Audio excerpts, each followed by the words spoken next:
begitu banyak nikmat, terutama nikmat kesehatan dan kesempatan, sehingga kita masih bisa bersilaturahmi kembali pada kegiatan webinar yang dilaksanakan pada malam ini. Salawat serta salam semoga tetap tercurah kepada junjungan Nabi besar Muhammad SAW sebagai panutan kita. Beliau yang telah menjadi suri teladan bagi kita semua di muka bumi ini.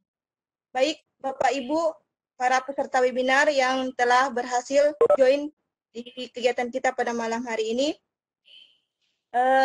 Pada kesempatan ini, perkenankan saya mengucapkan terima kasih kepada Bapak Ibu yang telah mendaftar untuk mengikuti webinar kita pada malam hari ini, dan selamat bergabung bagi para peserta. Pada malam hari ini nantinya akan ada 2 sesi materi. Materi pertama tentang kebijakan belajar dari rumah, kemudian materi kedua tentang PowerPoint animasi sebagai media pembelajaran.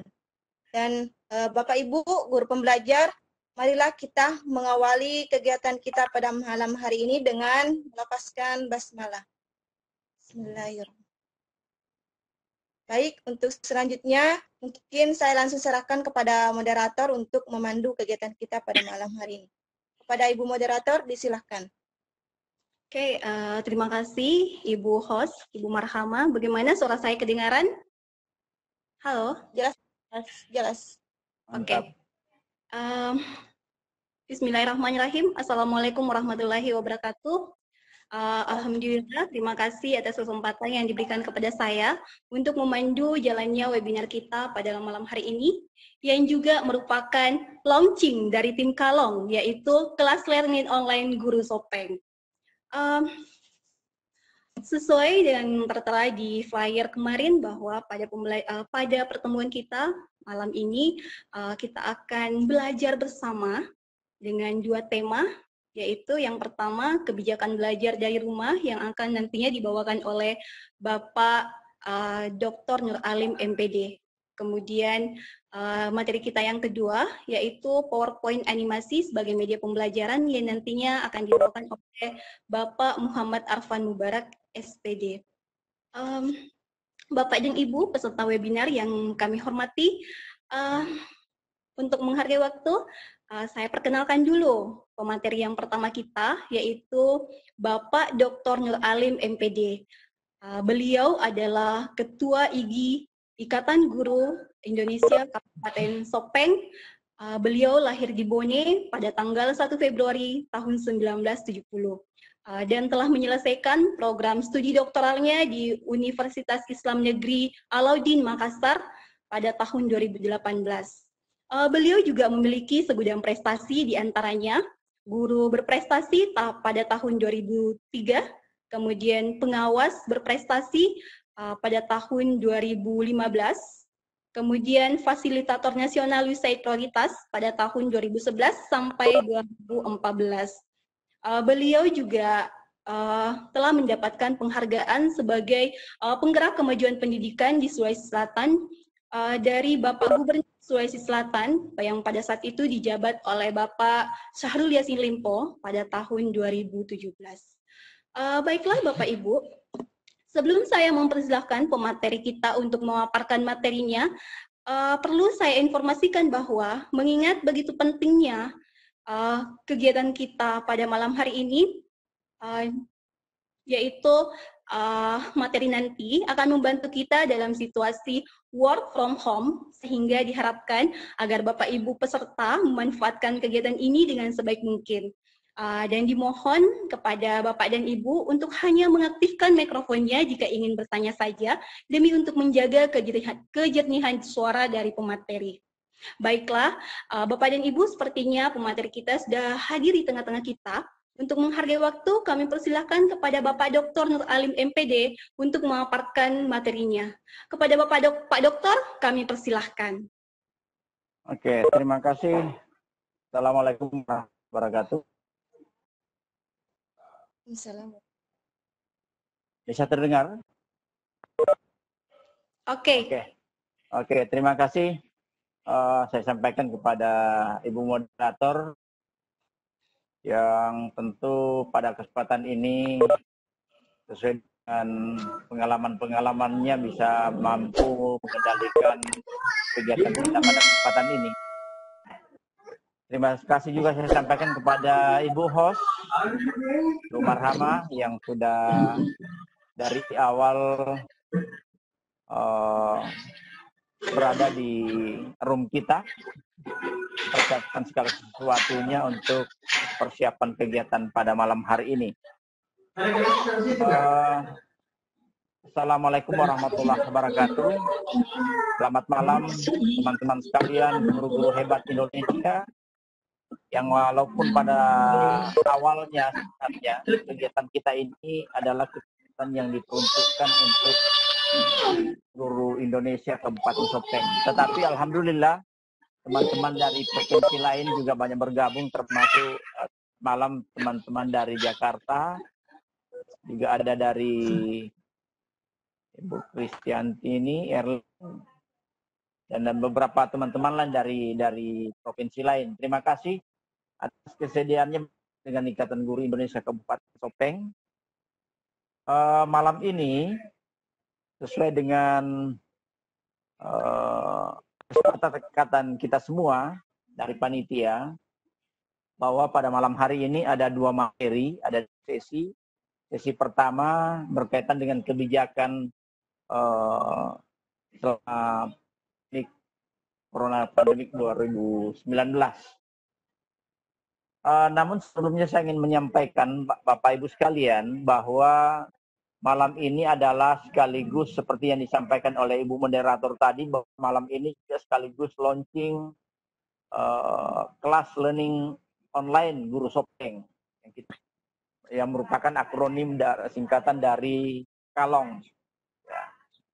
Bapak Ibu terutama yang dari provinsi lain, kami sampaikan bahwa Kalong ini adalah sebuah simbol yang menjadi kekuatan religi untuk masyarakat Sopeng, sehingga akronim ini lahir, dan mudah-mudahan ini menjadi sebuah kekuatan di Kabupaten Sopeng, insya Allah. Kami juga ingin perkenalkan, ingin sampaikan ke teman-teman sekalian, dan juga kami siap menerima masukan-masukan dari teman-teman sekalian, bahwa IGI Kabupaten Sopeng itu aktif sejak tahun 2016. Dan sejak itu pula teman-teman ini yang ada di kepanitiaan dan beberapa teman-teman lainnya di Kabupaten Sopeng ini berusaha mengembangkan jati dirinya IGI dengan roh yang ada. Bapak Ibu sekalian yang saya hormati, kegiatan-kegiatan yang kita laksanakan itu tidak hanya sebatas kegiatan peningkatan kompetensi guru, tapi kegiatan kemanusiaan juga kita banyak terlibat. Dan itu adalah peran aktif dari peserta anggota IGI Kabupaten Sopeng. Pada kesempatan ini saya ingin menyampaikan ucapan terima kasih kepada teman-teman sekalian, pengurus Ikatan Guru Indonesia Kabupaten Sopeng dan anggota ada. Selanjutnya, ketika kita berbicara tentang kebijakan, sebenarnya ini bukan ranah saya selaku Ketua Ikatan Guru Indonesia, tetapi mari kita akan mencoba melihat, mengkaji kebijakan yang ada dari Kementerian Pendidikan Nasional dan sampai pada kebijakan pendidikan yang ada di Kabupaten Sopeng. Mohon maaf teman-teman sekalian, ini hanya mungkin bisa menjadi bahan pertimbangan di tempat Bapak Ibu sekalian, karena memang pada awalnya kita berencana, kita setting kegiatan ini khusus untuk Kabupaten Sopeng, sehingga saya dari awal juga memikirkannya penerapannya di Kabupaten Sopeng sendiri. Bapak Ibu sekalian, ya, saya ingin mengatakan bahwa ketika kita berbicara tentang kebijakan, itu pada dasarnya ketika kita tuangkan ke dalam kehidupan sehari-hari itu tidak lain adalah tujuannya untuk kebajikan. Dalam bahasa agama, demi kemaslahatan, untuk kemaslahatan. Nah, saya kira inilah yang menjadi kekuatan utama dari adanya kebijakan yang dikeluarkan oleh Menteri Pendidikan melalui surat edaran nomor 4 tahun 2020. Kemudian, kenapa, apa alasannya sehingga kebijakan ini hadir? Antara lain kebijakan ini lahir karena keberadaan COVID yang semakin mengkhawatirkan, khususnya bagi siswa, bagi guru, bahkan bagi sekolah dan seluruh warga sekolah. Dengan demikian, kekhawatiran itulah yang mendasari sehingga lahir kebijakan nomor 4 tahun 2020 ini. Beberapa kebijakan yang boleh dianggap kebijakan yang luar biasa. Nah, kondisi yang tidak kondusif, sehingga ujian yang selama ini menjadi ukuran dan yang selalu kita takut, ya, bukan hanya ditakuti oleh peserta didik, tetapi termasuk ketakutan bagi guru dan sekolah. Nah, tiba-tiba ada virus yang sangat mengkhawatirkan ini, sehingga lahirlah kebijakan ujian nasional itu dibatalkan atau bahkan ditiadakan. Ini sebuah kebijakan. Ya. Nah, tentu kita berharap bahwa dengan dibatalkannya ujian nasional tidak berarti bahwa upaya kita dalam peningkatan kualitas pendidikan ini juga ikut dibatalkan. Nah, yang kedua, dengan dibatalkannya ujian nasional tahun 2020, maka keikutsertaan ujian nasional tidak menjadi syarat kelulusan untuk semua jenjang. Ya. Bahkan di perguruan tinggi, ya, di perguruan tinggi ada melakukan penyempurnaan kebijakan ini, menindaklanjuti kebijakan ini, ya, dengan dasar bahwa sedangkan yang selama ini ujian nasional yang menjadi ukuran itu hilang atau dibatalkan. Dengan demikian proses-proses pembelajaran lainnya pun hampir ditiadakan. Ya. Yang ketiga, dengan dibatalkannya ujian nasional tahun 2020, maka proses penyetaraan untuk pendidikan non formal paket A, B dan ya, awalnya disampaikan melalui surat edaran ini, itu ditentukan kemudian pelaksanaannya. Ternyata pada akhirnya juga sama kan yang terjadi pada pendidikan formal. Dengan kata lain dibatalkan juga. Yang kedua, berkaitan dengan proses belajar. Proses pembelajaran yang selama ini dilakukan secara tatap muka kelas, dengan adanya virus COVID-19 ini, kebijakan pemerintah adalah proses belajar di rumah yang dilaksanakan dengan ketentuan-ketentuan. Inilah yang membuat besar di dunia pendidikan. Ya, yang selama ini seakan-akan guru dipaksa, ya, dan terpaksa untuk melakukan pembelajaran daring. Tetapi alhamdulillah dengan kehadiran kita, guru Indonesia, ya, tidak sampai ada kegiatan pembelajaran itu. Pembelajaran daring yang dilakukan selama ini di dunia Ikatan Guru Indonesia itu ternyata muncul menjadi kekuatan pada masa COVID-19. Dengan demikian belajar dari rumah melalui pembelajaran daring itu dilaksanakan untuk memberikan pengalaman belajar bermakna bagi siswa. Tetapi lagi-lagi ada yang salah kaprah di antara kita. Ya. Ada yang menganggap bahwa pembelajaran ada di antara kita, guru, menganggap bahwa dirinya pembelajaran daring, padahal sesungguhnya belum. Yang adanya penugasan daring itu jauh berbeda antara pembelajaran daring dengan penugasan daring. Itu hanya bagian dari pembelajaran. Yang di rumah dapat difokuskan pada pendidikan kecakapan hidup antara mengenai pandemi COVID-19. Dengan demikian, siswa atau peserta didik yang pembelajaran melalui TV, ya, itu tidak serta-merta pembelajaran kecakapan hidup, pembelajaran berkaitan dengan sikap itu hilang. Itu juga banyak yang salah kaprah di antara kita. Menganggapnya bahwa pembelajaran melalui daring itu sikap anak tidak terukur lagi.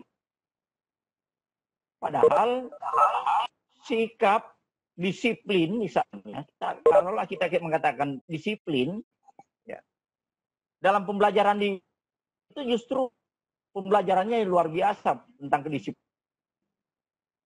Karena pembelajaran daring itu tidak bisa diulang-ulang melalui televisinya atau melalui media lainnya. Sehingga kedisiplinan itu juga terlatih bagi peserta didik. Dan aktivitas dan tugas pembelajaran belajar di rumah dapat bervariasi antar ya, sesuai dengan minat, kondisi masing-masing, pertimbangkan kesenjataan akses atau fasilitas belajar di rumah. Ya. Ada di antara peserta didik atau di antara kita ketika mengajar, kemampuan ekonomi peserta didik itu tergambar jelas, sehingga perlakuan yang diberikan juga berbeda. Kalau di kota-kota besar saya kira semua orang punya Android. Tetapi di daerah-daerah tertentu di kawasan Indonesia ini ada saja yang belum mampu atau belum menikmati yang namanya Android itu. Sehingga perlakuan yang diberikan oleh guru juga berbeda. Ini tantangan besar selama ini. Kemudian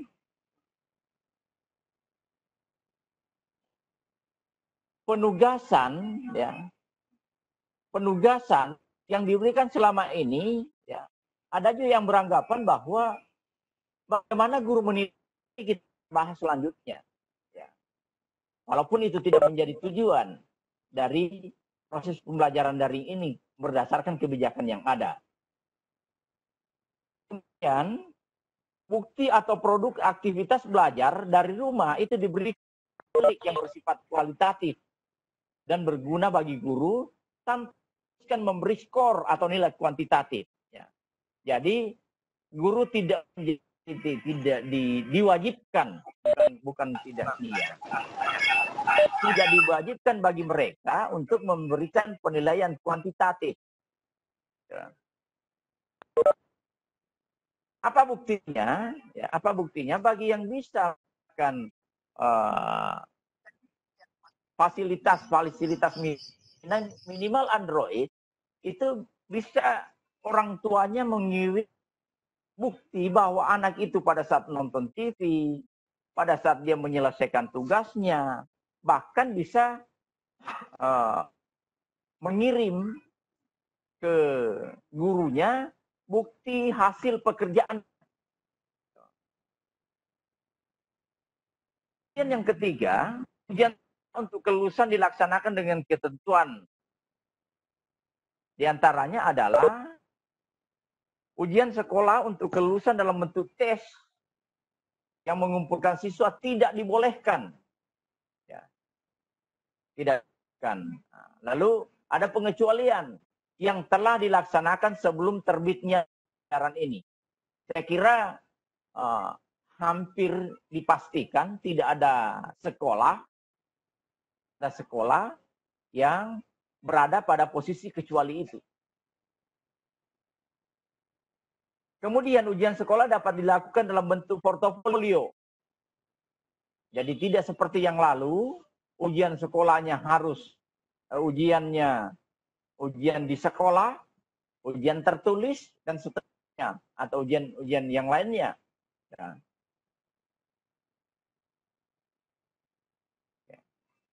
Kemudian yang ketiga, ujian sekolah dirancang untuk mendorong aktivitas belajar yang bermakna. Ya. Pembelajaran yang bermakna. Nah, kasus yang pernah ada di media massa, di media sosial, media sosial, ada seorang siswa yang diberikan tugas oleh gurunya kelas 5 SD, cara mencangkok. Dia tulis sampai 3-4 lembar. Lalu orang tuanya mencoba karena melihat hasil pekerjaan si anaknya mencangkok, lalu diajaklah si anak ini untuk ternyata anak ini tidak bisa melakukannya. Nah, ini yang termasuk pembelajaran tidak bermakna. Jadi pembelajaran yang diberikan mestinya ada baik kelas ataukah harapannya adalah pembelajaran yang bermakna. Artinya pembelajaran yang sudah dilakukan oleh peserta didik kita, oleh siswa kita, itu bisa diimplementasikan dalam kehidupan sehari-hari. Dan itulah capaian kecakapan hidup atau life skill. Nah, ini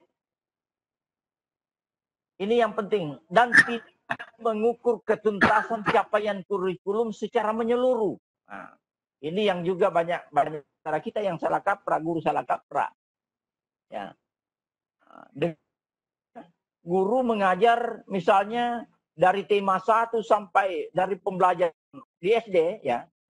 Tema 1, di tema 1 itu ada subtema. Nah, satu subtema itu 6 kali pertemuan misalnya. Itu diberikan secara tuntas. Sehingga ini yang tidak dimaknai dengan benar, ya. Bahwa tidak ada lagi pencapaian kurikulum, ya. Kenapa pencapaian kurikulum? Logika sederhananya adalah sedangkan guru bersisi peserta didik yang bisa langsung dibimbing individual maupun kelompok, kadang tidak bisa tercerna oleh peserta didik, apalagi dengan online.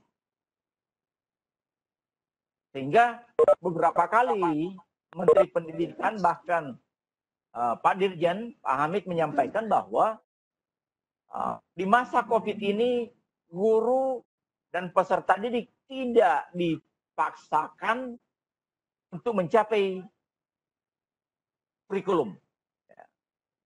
Jadi ketuntasan belajar itu tidak diwajibkan, namun tetap diusahakan. Nah, sekolah yang telah melaksanakan ujian sekolah dapat menggunakan nilai ujian sekolah untuk menentukan kelulusan siswa. Bagi sekolah yang belum melaksanakan sekolah, berlaku ketentuan sebagai berikut. Apa ketentuannya? Adalah kelulusan sekolah dasar atau yang sederajat NI, ya, itu ditentukan berdasarkan nilai 5 semester. Jadi kalau tidak ada lagi ujian semester 6-nya, ya. Kalaupun ada bagi sekolah yang ada, karena ini bisa seperti yang disampaikan tadi, ada penilaian portofolio, boleh saja. Lagi-lagi kalau kita memaknai ini bahwa sedangkan ujian nasional ditiadakan, apalagi ya ujian-ujian yang lainnya, tetapi ya tentu nih peserta didik pada rapornya harus tetap ada. Itulah yang lagi-lagi menjadi bagian dari kebijakan yang ada. Kemudian kelulusan sekolah menengah pertama, SMP atau sederajat MTS misalnya, dan sekolah menengah atas, SMA, MA, SMK, ya, ditentukan berdasarkan juga berdasarkan nilai 5 semester akhir. Nilai semester genap, kelas 9, kelas 12, dapat digunakan sebagai tambahan nilai kelulusan.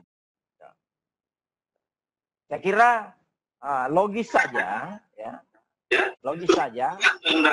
Pandemik ini, ya, halo, karena seperti ini, keadaan yang memaksakan harus seperti itu, itulah yang sebagai bentuk dari kebijakan yang ada. Khusus untuk SMK, ya, SMK, ya, terutama ada yang namanya mata pelajaran keahlian. Ya. Ada yang memerlukan praktek kerja lapang. Nah, saya kira yang praktek kerja di semester sebelumnya, semester 5 itu sudah dilakukan. Bukan pada semester 6-nya. Ataupun kalau ada yang seperti itu juga menjadi bagian dari aturan yang ada sebagai bagian dari bentuk implementasikan dari yang di nomor 4 ini.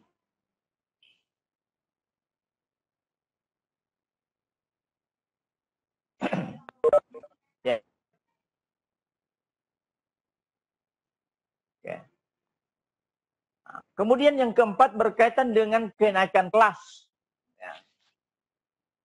Ada 3 ya, bentuk ya, dari aturan yang berkaitan dengan kenaikan kelas. Ya. Pertama, ujian akhir semester untuk kenaikan kelas dalam bentuk tes yang mengumpulkan siswa tidak boleh dilakukan. Ya, sama dengan pembelajaran tadi. Kecuali yang telah dilaksanakan sebelum terbitnya surat edaran ini. Saya kira juga ini tidak ada yang di Indonesia ini yang berada pada posisi pengecualian itu. Yang kedua, ujian akhir semester untuk kenaikan kelas dapat dilakukan dalam bentuk portofolio, nilai rapor dan prestasi yang diperoleh sebelumnya, atau penugasan, tes daring bagi yang guru dan peserta didik bisa melakukannya tentunya, atau bentuk menjarak jauh lainnya. Untuk ini Kabupaten Sopeng, ya, ini juga yang menjadi bagian yang terpikirkan sebenarnya. Nah, tetapi hampir-hampir saya bisa katakan untuk ukuran Sopeng, ujian daring ini mungkin hanya sekitar paling tinggi 30% guru bisa melakukannya. 30%. Kemudian yang ketiga, ujian akhir semester untuk kenaikan kelas dirancang untuk mendorong aktivitas belajar yang bermakna. Saya kira sama dengan kegiatan pembelajarannya. Jadi, kegiatan pembelajarannya bermakna, kemudian ujian semesternya juga sama dengan, tentu ujian ini lahir dengan adanya pembelajaran sebelumnya, sehingga harus sejalan pembelajarannya dengan ujian yang ada. Kemudian yang kelima, penerimaan peserta didik baru. Nah, ini adalah sebuah kebijakan di era COVID ini, masa COVID ini. Nah, penerimaan peserta didik baru ini untuk di Kabupaten Sopeng, saya kira dengan melihat jumlah peserta pada pelatihan kita kemarin, workshop daring kita kemarin, itu kita berharap dan sesuai dengan data yang kita punya, sudah luar biasa jumlah banyaknya. Hampir semua sekolah ada pesertanya. Nah, kita berharap itu bisa menjadi tutor sebaya bagi teman-teman guru di sekolah yang sama. Nah, kalau itu yang bisa dilakukan, itu artinya bahwa penerimaan peserta didik baru di Kabupaten Sopeng ini tidak bermasalah lagi. Karena mereka rata-rata guru sudah mendapatkan mengikuti workshop yang kita pernah lakukan, membuat link pendaftaran penerimaan peserta didik baru. Sehingga ini mudah-mudahan insya Allah tidak menjadi kendala. Dan ini saya selaku Ketua Ikatan Guru Indonesia Kabupaten Sopeng mengacukan jempol kepada teman-teman pengurus dan anggota yang merancang atau yang melakukan menginisiasi kegiatan workshop yang kemarin. Tetapi pada dasarnya yang harusnya melakukan itu adalah Dinas Pendidikan. Ya. Tetapi saya selaku Ketua Ikatan Guru Indonesia, saya kebetulan di Dinas Pendidikan juga, saya menganggap bahwa kalau IGI jalan, berarti otomatis Dinas Pendidikan juga jalan. Sehingga ini saya kira tidak akan menjadi kendala buat kita semua. Kemudian penerimaan peserta didik baru pada jalur prestasi dilaksanakan. Ini juga penerimaan ini khususnya untuk di Kabupaten Sopeng ini berlaku untuk pendidikan di SMA, jenjang SMA, SMK, MA. Karena itu pada jenjang SMK, SMA, MA itu kewenangan ada di provinsi dan itu adalah bagian dari aturan yang dijalankan dalam penerimaan peserta didik baru. Kalau SMP, SD, saya kira di Kabupaten Sopeng ini belum kita lakukan sepenuhnya itu.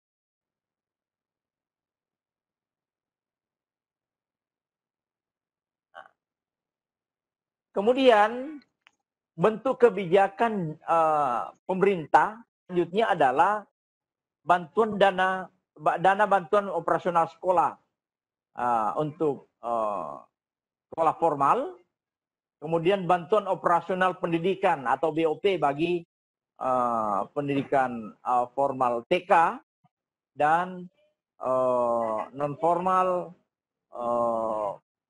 kelompok bermain. Ya.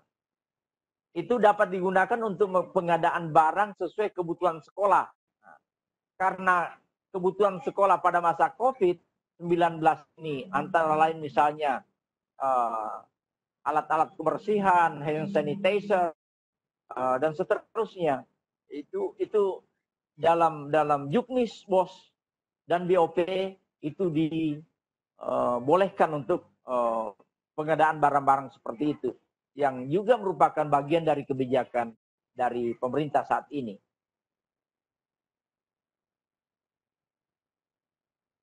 Saya kira itu yang bisa saya sampaikan, dan bentuk untuk menindaklanjuti kebijakan yang saya sampaikan tadi nomor 4 tahun 2020 surat edaran Menteri, juga lahir surat edaran dari provinsi, dari Gubernur Sulawesi Selatan yang sejalan dan mempertegas kebijakan yang ada, dan demikian juga kebijakan pemerintah Kabupaten Sopeng untuk menindaklanjuti dan lagi-lagi mempertegas pelaksanaannya, menguatkan pelaksanaannya di tingkat kabupaten berkaitan dengan surat edaran Menteri nomor 4 tahun 2020. Saya kira itu yang bisa saya sampaikan pada kesempatan ini. Maaf atas keterbatasan, dan selanjutnya saya kembalikan kepada saudari moderator, Ibu Mil Humera. Sekian. Assalamualaikum warahmatullahi wabarakatuh. Waalaikumsalam warahmatullahi wabarakatuh.